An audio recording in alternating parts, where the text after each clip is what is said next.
오늘 말씀은 우리 사무엘상 말씀입니다. 16장 7절 말씀입니다. 오늘 한 절 말씀입니다.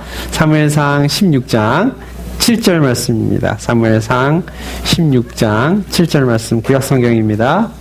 사무엘상 16장 7절 말씀입니다. 다 찾으셨죠? 한 절이니까 우리 같이 한 목소리로 읽도록 하겠습니다. 시작. 그러나 주님께서 사무엘에게 이르셨다. 너는 그의 준수한 겉모습과 큰 키만을 보아서는 안 된다. 그는 내가 세운 사람이 아니다. 나는 사람이 판단하는 것처럼 그렇게 판단하지는 않는다. 사람은 겉모습만을 따라 판단하지만 나 주는 중심을 본다. 아멘. 감사합니다. 여기 이 자리에는 이렇게 결혼하지 않으신 분들이 거의 없으신 것 같으네요. 우리 관혁 형제님, 머리가 이상해요? 예, 우리 관혁 형제님이 결혼 안 하셨는데, 우리 관혁 형제님은 어떤 스타일의 우리 배우자를 원하세요? 나중에, 네. 아직 불확실합니다. 아, 불확실해요. 그러니까 예를 들자면, 그러니까, 단도직입적으로 말해서, 마음씨가 좋고, 이쁜 사람들이 좋습니까? 아니면, 마음씨 이런 거 필요 없고, 그냥 미모를 받쳐주는, 그런 분이 좋습니까? 어떠신가요? 네? 전제 마음씨가, 그렇군요. 네. 아주 귀한 청년이에요. 손을 얹고. 예, 아주 이렇게 귀한 청년이 있는가 하면은, 요즘은 어떻습니까? 요즘 세상을 보게 되면은, 그 외형적인 면이 굉장히, 강조가 되는 것들이 많은 것 같습니다. 사실 요즘 세대만 그런 게 아니라, 어느 세대를 막론하고, 이 외모가, 또 정도의 차이는 있긴 하지만, 우리가 또 외형적인 거, 외모, 이제 이런 부분들을 저희가 또 많이 중요시하지 않았나 생각이 됩니다. 근데 요즘에는 특별히, 이 외모가 아주 유난히 강조되는 것 같아요. 외모 지상주의라고 이렇게 말씀드릴 수 있을까요? 그래서 얼짱이라든지, 몸짱이라든지, 이런 말이 유행을 하고 그렇습니다. 제가 인터넷에서 찾은 거니까, 이거 정확한 그것은 아니고요. 정확한지는 잘 모르겠습니다. 근데 이 얼짱이라는 말이 2001년도에 처음에 나오게 됐다네요. 그러니까 지금으로부터 한 14년 정도밖에 안 된 그런 말이죠. 그리고 이게 아시다시피, 예상하시다시피, 이게 얼짱이 얼굴의 그 얼자에서 나온 거고, 짱이 이게 최고다, 이제 이런 말을, 그런 뜻을 가지고 있잖아요. 그래서 이것들이 합성어로 합쳐져서 얼짱, 그래서 다른 사람에 비해서 얼굴이 뛰어난 사람, 이제 이런 그 뜻이라고 한다고 합니다.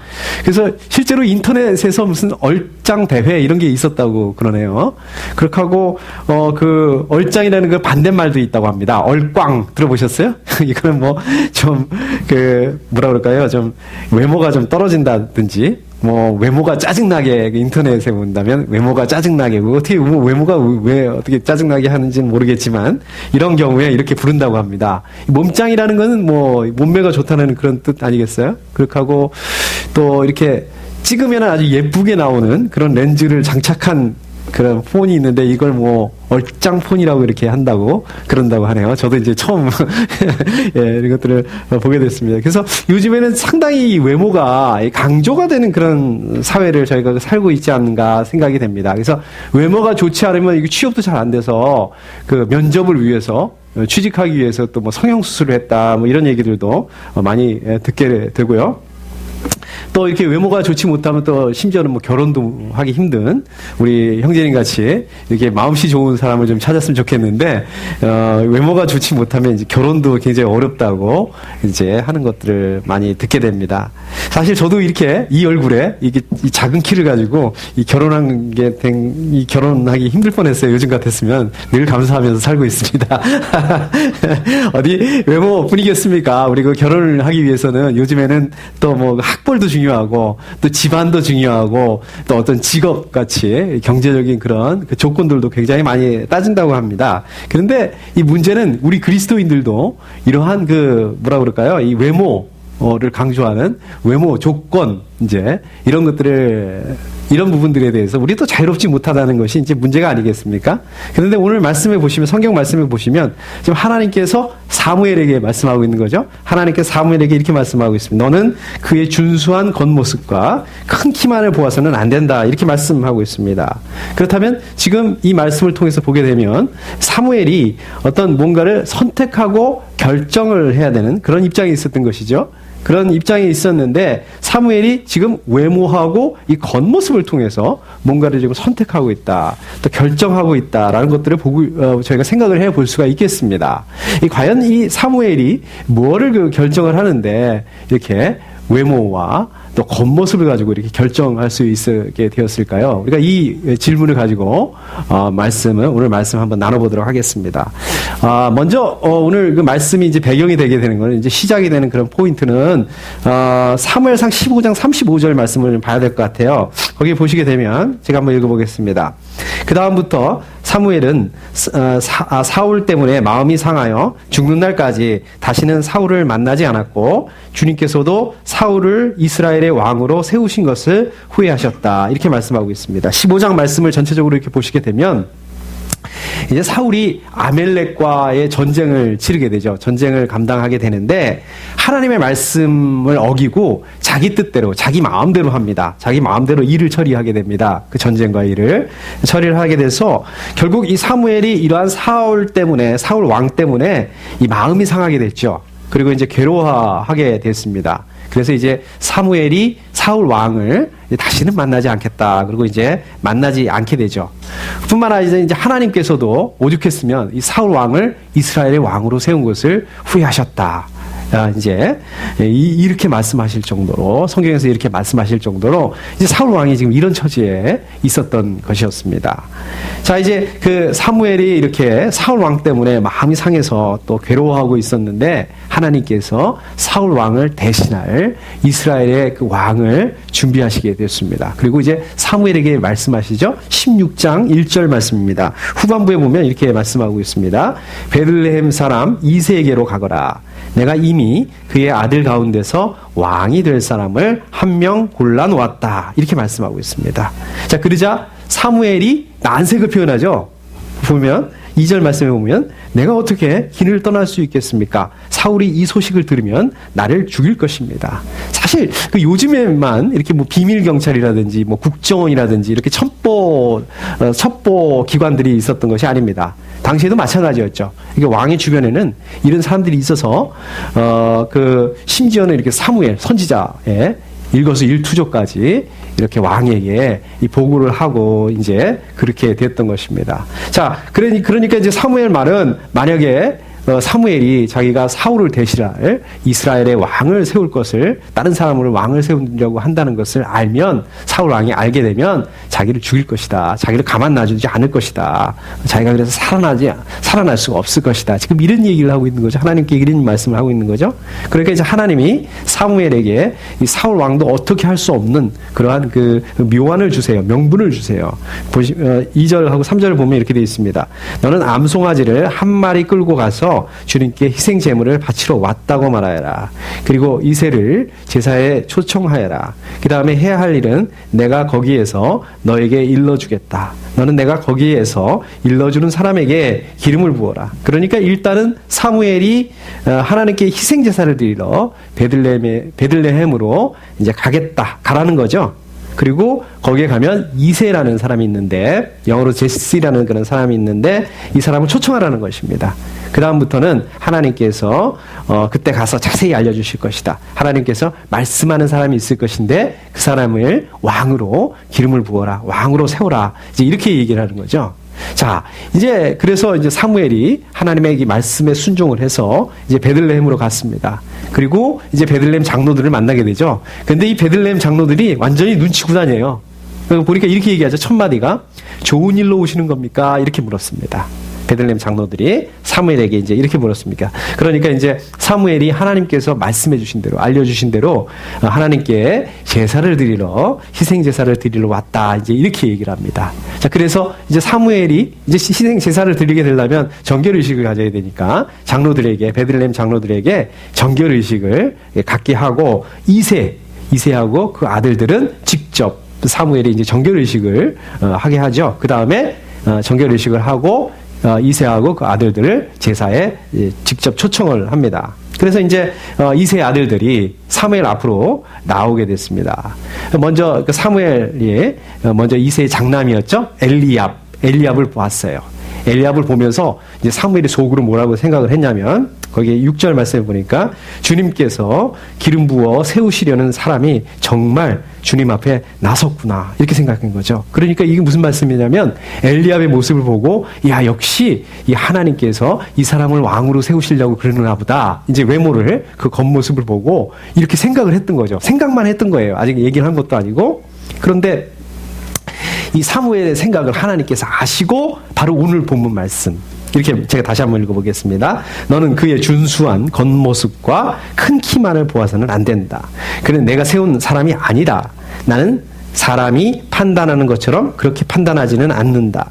사람은 겉모습만을 따라 판단하지만 나 주는 중심을 본다. 이렇게 말씀하셨던 것입니다. 그러니까 한마디로 말해서 엘리압은 아니다. 하나님께서 엘리압은 왕으로 세울 사람이 아니다. 이렇게 얘기를 하시는 거죠. 자, 이제 그래서 사무엘이 계속해서 이세의 아들들, 둘째 아들, 셋째 아들, 넷째 아들 이런 식으로 해서 일곱째 아들까지 다 봤습니다. 근데 하나님께서 계속해서 아니다. 이 사람 아니다. 계속해서 이렇게 얘기를 하시는 거예요. 말씀하시는 거예요. 자, 그러니까 이제 급기야 사무엘이 이세에게 그렇게 얘기를 하죠. 아들들이 다 온 겁니까? 이제 11절에 보면 이렇게 얘기를 합니다. 그러니까 이제 마지못해서 이세가 사무엘에게 이렇게 얘기를 합니다. 막내가 남아있기는 합니다만 지금 양떼를 치러 나가고 없습니다. 11절에서 이렇게 대답을 합니다. 이제 사무엘이 이세에게 얼른 사람을 보내서 막내 아들 데려오라고 이제 이렇게 얘기를 하죠. 자, 이제, 그래서 이제 이세가 사람을 보냅니다. 아주 급하게, 막내 아들을 이제 데리고 오게 되었습니다. 12절 말씀을 보게 되니까, 그 막내 아들, 이분이 바로 다윗 왕이죠. 나중에 다윗 왕이 되는 거죠. 이제 다윗이죠. 이제 그 아들에 대해서 이렇게 표현하고 있습니다. 그는 눈이 아름답고 외모도 준수한 홍안의 소년이었다. 이렇게 첫인상을 말씀하고 있습니다. 그러니까 그 다음에 이제 하나님께서 사무엘에게 이런 마음을 주세요. 12절에 보니까 바로 이 사람이다. 어서 그에게 기름을 부어라. 이렇게 말씀하셨다는 것입니다. 자, 그러면 이거 이상하지 않으세요? 이 부분 이상하지 않으세요? 저는 이런 부분을 볼 때마다 야, 하나님이 참 이중적이시다. 하나님이 이게 앞뒤가 맞지 않는다. 이게 무슨 말씀이냐면 아까 그 7절에서 이세 장남 엘리압을 보시고서는 그때는 그랬잖아요. 사무엘이 이 겉모습을 보니까 이 사람은 겉모습도 이 사람은 왕이 맞구나. 이 사람이 왕이 되겠구나. 딱 생각했을 때는 하나님이 뭐라고 그러시냐면 이거 아니야. 겉모습으로 사람이 외모로 선택을 하지 말아. 하나님은 그렇게 하는 사람이 아니야. 이렇게 얘기를 하셨단 말이에요. 그런데 다윗을 보시고서는 지금 뭐라고 그럴까요? 이 사람은 다윗을 보면서도 이 외모로도 왕으로서 손색이 없는 사람이다. 지금 이렇게 말씀하고 있는 거 아니겠어요? 엘리압한테는 이 외모로는 안 된다. 외모로 판단하지 마라. 그래 놓고서 다윗을 보고서는 이 사람은 외모조차도 왕이다. 이렇게 지금 말씀하시고 있는 게 아니겠습니까? 자, 우리는 과연 이 부분에 대해서, 이 말씀에 대해서 이거를 어떻게 이해를 해야 될까요? 우리는 워낙 다윗을 좋아하니까 이게 맞나 보다 이렇게 생각하실 수 있겠지만 이게 앞뒤가 안 맞죠. 논리적으로 맞지 않는 말씀 아니겠습니까? 이거를 우리가 어떻게 이해를 해야 될까요? 그럼 하나님께서 이 외모를 보지 말아라. 중심을 봐야 된다라고 말씀하신 그런 부분들이 과연 이게 우리가 생각하고 있는 그 외모하고 이 중심이 아닌가? 과연 어떤 게 맞는가? 이제 우리가 이 부분들에 대해서 한번 생각을 해 봐야 될 것 같습니다. 자, 우리가 이러한 부분들을 좀 알아보기 위해서 먼저 우리가 가지고 있는 흔히 말해서 우리가 가지고 있는 그 선입견들을 내려놓아야 됩니다. 자, 우리 먼저 그림을 한번 보시도록 하겠습니다. 그림 한번 띄워주실까요? 네. 저 그림이 무슨 그림이신지 아시죠? 네. 많이 보셨죠? 아주 유명한 그림입니다. 저게 이제 다윗과 골리앗의 싸움이죠. 저기 키 큰 이렇게 무장하고 웃고 있는 사람이 골리앗이고 저렇게 물맷돌을 돌리고 있는 아이가 어린아이죠? 이 다윗입니다. 자.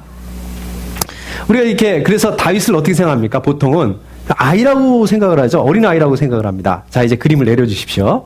자, 그런데 우리 한번 찾아보실까요? 사무엘하 5장 4절 5절 말씀입니다. 사무엘하 5장 4절 5절 말씀입니다. 이걸 한번 좀 같이 한번 찾아보도록 하겠습니다. 사무엘상이 아니라 하 5장 4절과 5절 말씀입니다. 찾으셨어요? 우리 다 같이 한번 읽어보도록 하겠습니다. 시작.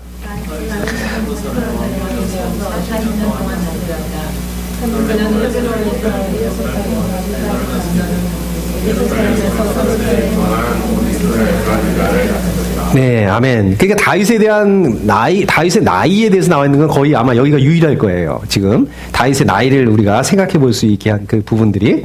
자, 여기서 보시게 되면 다윗이 30살에 30살에 뭐가 됐습니까? 유다 지파의 왕이 됐어요. 그죠? 유다에만 왕이 된 거예요. 그 다음에 7년 반이 지나서 어떻게 되냐면 전체 유다하고 이스라엘 전체 전국구, 그렇죠? 통일 왕국의 왕이 된 겁니다. 자, 그러니까 그때가 몇 살이에요? 7년 반이 지났으니까 37 내지는 38 이제 이렇게 돼서 이제 그 통일 왕국의 왕이 된 거죠. 그리고 거기서부터 또 한 30년 대략 이렇게 하게 되니까 70살까지 이제 왕위에 있었다는 말인 거죠. 자, 그런데 그 많은 신학자들이, 물론 근거는 없습니다. 정확한 근거는 없는데, 신학자들이 이 오늘 본문 말씀, 다윗이 처음으로 왕으로 기름 부은 이 시점부터, 그 다음에 전국구 왕이 된, 그러니까 유다하고 이스라엘 전체를 다스리는 왕이 되기까지의 시간들이 대략 20년 정도라고 얘기를 합니다. 그럼 아까 그랬죠? 37이나 38에 왕이 됐다고 그랬잖아요? 전국을 다스리는 왕이 됐다고 그랬잖아요? 거기서 20살을 빼게 되면 지금 몇 살이 되는 겁니까? 그럼 대략 15살 내지는 17살 이 정도 되는 거죠. 15살에서 17살 정도 되는 거죠. 그렇죠? 지금 기름 부음을 받을 때가. 그 다음에 또 이 다윗이 이렇게 오늘 말씀처럼 이렇게 왕으로 기름 부음을 받을 때부터 어느 정도 시간이 지나서 어느 정도 지났는지 알 수가 없어요. 하여튼 어느 정도 시간이 지나서 이제 아까 그 그림 다윗과 골리앗의 싸움이 있게 됐는데 대략 이거를 한 1, 2년 정도를 보게 된다고 한다면 다윗이 골리앗하고 싸울 때 나이가 어느 정도 된다는 얘기입니까? 대략 한 17에서 19 정도로 보면 됩니다. 그러니까 뭐 17인지 19인지 정확하게 알 수는 없지만 최소한 이렇게 나이를 계산을 해보면 아까 그 그림에서처럼 다윗이 저렇게 어린아이는 아니었을 거라는 얘기죠. 그렇죠? 그 다음에 또 하나 우리가 또 생각해 볼 수 있는 부분들이 있습니다. 자, 다윗이 이제 골리앗하고 아까 싸우러 나간다고 그러잖아요. 그러니까 나간다고 그러니까 다 말려요. 그래서 사울 왕도 처음엔 말렸어요. 근데 자기가 워낙 이제 나가겠다고 이제 이렇게 강하게 얘기하니까 사울 왕이 안 됐다 싶어가지고 결국은 어떻게 합니까? 자기가 입던 투구를, 그쵸? 갑옷을, 사울 왕이 입던 투구를, 갑옷을 이제 빌려줘요. 이거를 입고 나가라고, 그랬습니다. 자, 한번 보실까요? 사무엘상 17장 39절 말씀입니다. 자, 사무엘상 17장 39절 말씀입니다. 한번 좀 읽어주시죠. 사무엘상 17장 39절 말씀입니다. 자, 다 같이 한번 읽어보실까요? 시작. 다윗은 거리에 사울의 가까이 차고 시험당한 여벌을 걸어보는 가운데 사울에게 이런 무장의 제자를 가지고 있습니다. 이렇게 무장을 한 채로는 걸어갈 수도 없습니다. 사울은 그것을 다 보았다. 그렇게 무장을 해본 일이 없었기 때문이다. 예, 이렇게. 그러니까 사울 왕이 자기의 투구하고 갑옷을 빌려주면서 입으라고 그랬는데 이게 좀 거추장스러워서 자기가 입어본 적이었기 때문에 이걸 못 입겠다 이렇게 얘기를 합니다. 자, 한번 생각해 보세요. 우리 잘 아시다시피 사울이 어떤 사람, 키가 어땠었죠? 딴 사람보다 더 큰다고 그랬었어요. 그죠? 딴 사람보다 더 큰, 키가 큰 사람이었는데 그런데 자기가 입던 갑옷을 다윗에게 입히려고 그랬다고요. 만일 아까 그 그림에서처럼 다윗이 어린아이였다면 사울이 이렇게 시도도 안 하죠. 그렇지 않습니까? 어린아이한테 어떻게 그 키 큰 사람, 어른보다도 키 큰 그 사람의 그 갑옷을 어린아이한테 입으라고 이렇게 하겠어요? 시도조차 안 했었겠죠. 그렇죠? 그리고 갑옷이 너무 커서 우리는 그렇게 알고 있어요. 갑옷이 너무 커서 다윗이 그것을 안 입고 나갔다. 이렇게 생각하고 있는데 아니죠. 여기 보시면 갑옷이 커서가 아니라 익숙하지 못해서. 그죠? 익숙하지 못해서 입기를 포기했다. 이렇게 얘기를 하고 있습니다. 제가 이 말씀을 드리는 것은 이 당시에 다윗이 최소한 10대 중반 내지는 후반의 그런 나이였을 것이다. 신학자들이 얘기하는 것처럼. 그 다음에 이 키나 체격이 어땠나. 저렇게 어린아이나 왜소한 그런 게 아니라 이 다윗의 키나 체격이 제법 있었을 것이다. 그러니까 지금 그 사울이 이렇게 가지고 이렇게 했을 것이다. 그러니까 다윗의 외모가 제법 그 뭐라 그럴까요? 그 좀 있었던 이런 그 사람이라는 것을 알 수 있습니다. 자, 그렇다면 하나님께서 외모가 아니라 중심을 보신다고 하신 말씀이 무슨 말씀일까요? 이게 점점 오히려 미궁에 빠지게 됩니다. 점점 더 헷갈리게 되죠. 누구한테는 외모를 보지 말라고 하고 그 다음에 다윗 이것도 참 왕으로서 괜찮은 외모인데 이거는 또 괜찮다고 얘기를 하고 자 오늘 말씀에서 이렇게 보시게 되면은 사무엘이 이사의 아들들을 초청을 하지 않습니까? 초청하게 됐을 때 이사의 아들들이 모두 나왔어요. 다 나왔습니다. 7명의 아들이 나왔어요. 그런데 오늘 이 자리에 이사의 막내 아들이었던 다윗은 어떻습니까? 이 초청되지 않았습니다. 왜 그랬을까요? 그 이유가 이 막내 아들은 양떼를 지키기 위해서 밖으로 나갔다. 이제 이새의 말에 빌려보면 그것 때문에 이제 초청받지 못했습니다. 자, 사무엘이 이새한테 그렇게 얘기를 하죠. 어서 사람을 보내어 데려오시오. 그가 이곳에 오기 전에는 재물을 바치지 않겠소. 이렇게 강력하게 요청을 합니다. 자, 이렇게 됐을 때 이제 이새는 마지못해서 사람을 보내죠. 그리고 이제 다윗을 데리고 오게 했던 것들을 보게 됩니다. 자, 여기서 보게 되면 분명히 다윗은 이새의 집안의 아들이었습니다. 이새의 아들이었음에도 불구하고 다윗은 아들로서의 대우를 받고 있지 못한 이 상황이라는 것들을 저희가 알 수가 있습니다. 그렇죠? 생각해 보시면요. 보통 어느 집안들이는 어떻습니까? 보통은 이 막내가 사랑을 받아요. 막내가 보호를 받는 게 보통 집안의 그 정서입니다. 그런데 지금 이 집안의 경우를 보게 되면 이 막내가 가장 천덕꾸러기 신세인 것입니다. 이게 무슨 말씀이냐면요. 이 목자라는 직업이 여러분들 그 목자 하면 어떤 생각을 하세요? 굉장히 낭만적이다 이렇게 생각하실 수 있지만 이 목자라는 직업이 낭만적인 직업이 아니었다고 합니다. 그 당시에도. 이거 쉬운 직업이 아니었다고 합니다. 왜냐하면 이 양떼들, 이렇게 짐승을 먹이고 이렇게 키우기 위해서 집을 떠나 있어야 되는 거예요. 그죠? 혼자 외롭게 짐승들하고 거기서 살아야 되는 거예요. 그래서 이게 굉장히 누구든지 싫어하는 그 소위 말해서 그 3D와 같은 그런 직업이었다는 겁니다. 실제로 우리 창세기에 보게 되면 야곱이 그 아들 요셉을 끼고 살잖아요. 굉장히 사랑하잖아요. 요셉이 절대로 목자를 안 시켰다고요. 다른 형들은 그걸 목자를 시켰음에도 불구하고, 그래서 그렇게 얘기하잖아요. 오히려 지금 형들이 잘 하고 있는지 이렇게 하라고 보냈다가 이게 사고가 생기잖아요. 그러니까 지금 우리 창세기에 나오는 야곱의 아들들하고는 완전히 지금 반대의 케이스가 되는 거죠. 지금 다윗 같은 경우는. 그러니까 야곱이 요셉을 그냥 특별히 끼고 사랑할 정도로, 낄 정도로 이렇게 사랑을 했다면, 지금 여기서 보게 되면, 이 다윗은 완전히 천덕꾸러기 신세였다는 거예요. 막내였음에도 불구하고. 이게 저희가 알 수가 없죠. 왜, 다윗이 첩의 아들이라서 그렇게 되는 건지, 또 신학자들이 이걸 가지고 많이 그 얘기를 합니다. 시편이나 이런 것들을 인용해서, 그럴 가능성도 얼마든지 있을 수 있어요. 그렇지만 성경에서 그것에 대해서 정확하게 기록하고 있지 않기 때문에 저희가 알 수는 없습니다. 그런데 확실한 것은 다윗이 다른 아들들에 비해서 확실히 여기서 지금 다른 아이들에서 차별 대우를 당하고 있었다는 걸 확실히 저희가 생각을 해 볼 수가 있습니다. 그리고 또 보시게 되면은요, 사무엘상 17장 34절, 35절 말씀에 보시게 되면, 이제 아까도 말씀드렸듯이 그 골리앗에게 싸우러 나가게 되는데 자꾸 사람들이 말리잖아요. 그리고 사울 왕도 말리잖아요. 그런데 다윗이 사울 왕한테 뭐라고 얘기를 하냐면 이렇게 얘기합니다.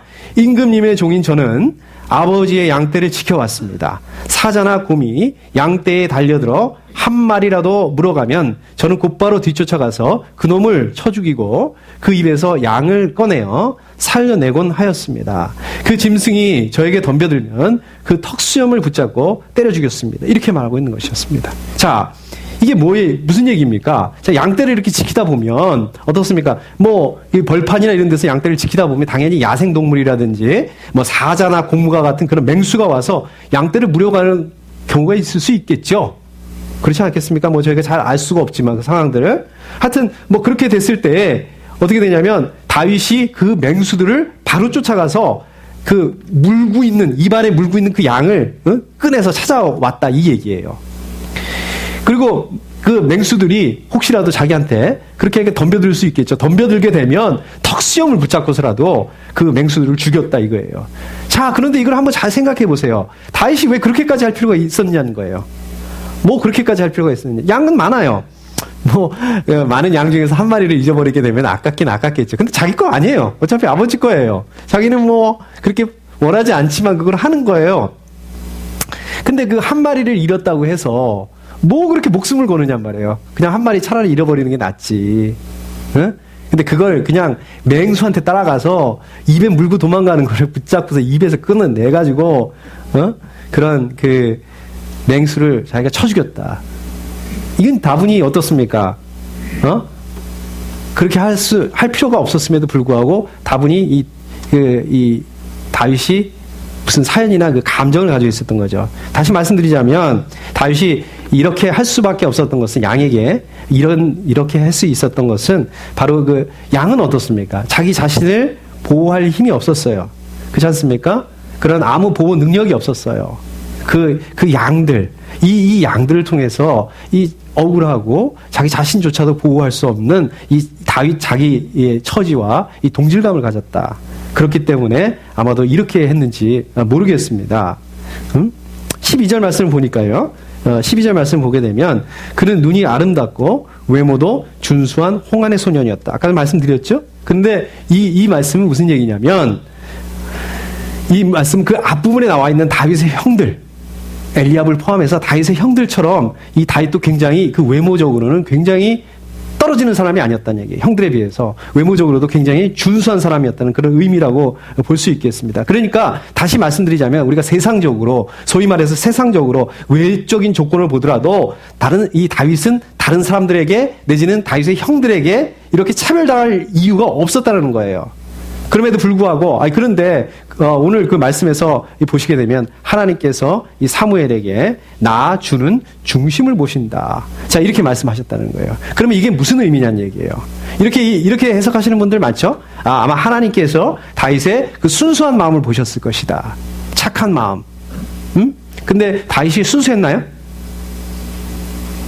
여러분들도 잘 아시다시피 다윗이 왕이 되는 그 과정을 통해서 보시게 되면 여러분들 다윗을 좋아하시지만 저도 다윗 좋아합니다. 그럼에도 불구하고 다윗이 이 왕이 되는 그런 과정들, 또 다윗이 이 왕이 돼서 또 허다못해 이 노년에 이 자기의 그 정적을 제거하는 그 과정들에서 보면 절대로 순수한 모습이 아닙니다. 네. 다윗은 그렇게 순수한 사람이 아니었어요. 중심이 그렇게 우리가 생각하는 것처럼 그렇게 깨끗한 사람이 아니었습니다. 제가 이 말씀을 드리고 있는 것은요, 다윗을 비판하기 위해서 제가 다윗을 싫어해서 이렇게 말씀하는 것이 아닙니다. 다윗을 포함해서 모르는 인간들이 저를 포함해서 이 깨끗하면 얼마나 깨끗하냐는 거예요. 우리가 더러우면 얼마나 더러우냐는 거예요. 하나님 앞에서 다 마찬가지라는 거죠. 하나님 앞에서 다 죄인이라는 것입니다. 그래서 우리의 그 깨끗함, 우리의 순수한 만을 가지고는 하나님의 의에 이룰 수가 없다고 이렇게 말씀하고 있는 것입니다. 오히려 하나님께서는 이 중심을 보셨다는 것은 어떤 의미냐? 하나님께서는 이 다윗의 이 지금 가지고 있는 이 억울한 심정들, 얼마나 억울했겠어요. 외모적으로나 모든 면에서 외적인 부분에서 자기 형들한테 떨어지는 부분들도 없고 딸리는 부분도 없는데 그럼에도 불구하고 그런 그 차별 대우를 받고 있는 거예요. 얼마나 억울했겠습니까? 얼마나 또 억울한 뿐만 아니라 주눅들어 있었겠어요. 항상 형들한테 치여가지고. 그렇지 않았겠습니까? 상처받은 그런 마음들. 그래서 나중에 아둘람 동굴에 모이는 사람들이 다 이런 사람들이 모이는 거예요. 주눅들어 있고 억울하고 상처받고 이런 사람들이 모였던 힘없고 이런 사람들이 모이게 되는 거 아니겠습니까? 우리가 지난 주일날 말씀 때 이 기도원과 300명의 그 용사들을 보면서 말씀을 나눴지만 하나님께서는 이 준비된 사람들, 능력 있는 사람들을 쓰시는 것이 아닙니다. 하나님께서는 꼭 준비되어 있는 사람들, 능력이 있는 사람들을 통해서 하나님의 그 역사, 사역들을 이루어 가시는 것들이 아니에요. 그냥 하나님께서 하시는 거예요. 이게 하나님의 방법인 거예요. 오히려 반대로 저기 문제가 있는 사람들, 심지어는 아까 말씀드렸던 것처럼 우리 창세기의 그 야곱의 아들 요셉도 어떻습니까? 요셉도 완벽한 사람이 아니었어요. 요셉도 문제가 많이 있던 사람들이었습니다. 요셉이 억울하게 감옥에 갇히게 되었기 때문에 하나님께서 요셉을 사용한 것이 아니라 하나님께서는 그 상황들을 통해서 요셉의 문제를 풀어가신 것입니다. 반대로요. 그러니까 제가 이 말씀을 드리는 거는 성경에 보시게 되면 누구 하나도 완벽한 인물이 없었다는 것입니다. 완벽한 사람이 없다는 것입니다. 지금 다윗의 상황도 보시게 되면 마찬가지입니다. 다윗이 워낙 순수했기 때문에, 다윗이 워낙 능력이 있었기 때문에, 다윗이 워낙 열정이 있었기 때문에 다윗이 그래서 다윗을 썼던 것이 아니라는 것이에요. 오히려 이 다윗의 이 썩어 들어가는 그 속사정들, 이 억울해하기 짝이 없는 이 속마음들을 하나님께서 아셨기 때문에 오히려 다윗을 선택하셨다는 것입니다. 다윗은 아까 말씀드린 것처럼 집안에서도 천덕부력이었어요. 억울하게 그것도 아무도 알아주지 않았습니다. 집안에서조차도 알아주지 않았습니다. 그렇지만 하나님은 이 다윗을 선택하셨다는 것입니다. 지금 이 말씀을 하고 계신 거예요. 오늘 본문 말씀에서는요. 누가 좀 더 순수하고 그래서 마음이 순수해서 그 중심을 보시고 하나님 선택하셨다는 것이 아닙니다. 누가 조금 더 능력이 있어서 하나님께서 쓰셨다는 것이 아닙니다. 우리가 순수하면 얼마나 순수해요? 얼마나 능력이 있어요? 하나님 앞에 다 도토리 기적이 아니겠습니까? 누구나 다. 하나님께서 하나님께서 우리를 이렇게 사람들을 선택하시게 될 때 이 겉모습들 자 우리는 어떻습니까? 우리는 사람들을 선택하게 되면 겉모습들을 보게 되죠. 그렇지 않습니까? 심지어는 이 보여지는 외적으로 나타나는 그 순수함들을 보게 돼 있어요.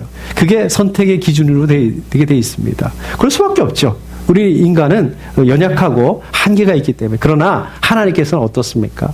이 사람이 어떤 상태인지, 지금 속사정이 어떤지, 속마음이 어떤지 이것까지 다 보신다는 거예요. 하나님께서는 그 다윗을 어떻습니까? 이 소외된 그 심정 가운데서 끄집어내셔서 그 하나님의 은혜를 알아가게 하기 위해서 이 다윗을 선택하셨다는 것입니다. 결국 이 하나님께서는 다윗이 이러한 그 하나님의 은혜를 알므로 말미암아 그 하나님의 은혜를 가지고 왕이 되어서 그 하나님의 은혜를 가지고 이 백성들을 통치하시기 원하시기 때문에 다윗을 선택하셨다는 것입니다. 이 원리가 그대로 우리한테도 적용이 된다는 거죠. 그래서 우리도 우리 하나님의 은혜로 우리 하나님의 은혜를 알고 이 은혜를 가지고 경험함으로 말미암아서 우리 삶의 현장 가운데서 우리가 그렇게 살아가시기를 원하신다는 것입니다. 우리 하나님께서는요, 우리가 그 하나님을 위해서 크게 쓰일 준비가 되어 있기 때문에 또 그런 능력이 있기 때문에 우리를 선택하셨다는 것이 아닙니다.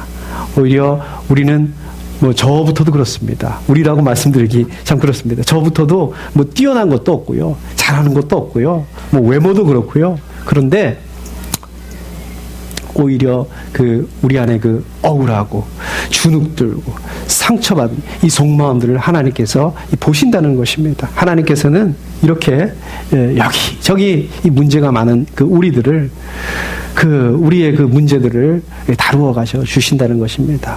우리 그렇지 않습니까? 어떤 경우는 우리도 다윗의 경우처럼 저도 그랬던 것 같아요. 우리 집안에서도 알아주지 않고 인정받지 못하고 그럴 수 있습니다. 그렇지만 하나님께서 우리를 그리스도인으로서 하나님의 자녀로서 또 우리 사역자로서 또 우리 집사님으로서 또 우리 찬양팀으로서 이렇게 선택해 주셨다는 것입니다. 그것이 바로 우리의 상한 마음과 또 우리의 상한 심령을 사용하셔서 우리들이 하나님의 은혜를 먼저 알아가게 하고 알아가게 하시기를 원하신다는 것입니다. 그런데요, 하나님께서는 우리가 이렇게 하나님의 은혜만을 경험하고 하는 것으로 끝내는 것이 아니라 우리가 이 경험했던 이 하나님의 은혜를 우리 가족들에게, 우리 이웃들에게, 우리 직장 동료들에게, 우리 친구들에게, 우리 교회 식구들에게, 우리 목장 식구들에게 나누어 주실 수 있기를 원한다는 것이에요. 지금은 좀 이게 힘들 수 있습니다. 하나님의 은혜를 나눠준다는 것이 힘들 수 있습니다. 그렇지만 우리가 언젠가는 그렇게 나눠줄 수 있는 이 성숙의 단계로 될 수 있을 때까지 하나님께서 우리를 그렇게 기다려주신다는 것입니다. 이것이 하나님의 은혜인 것입니다. 우리 함께 기도하겠습니다.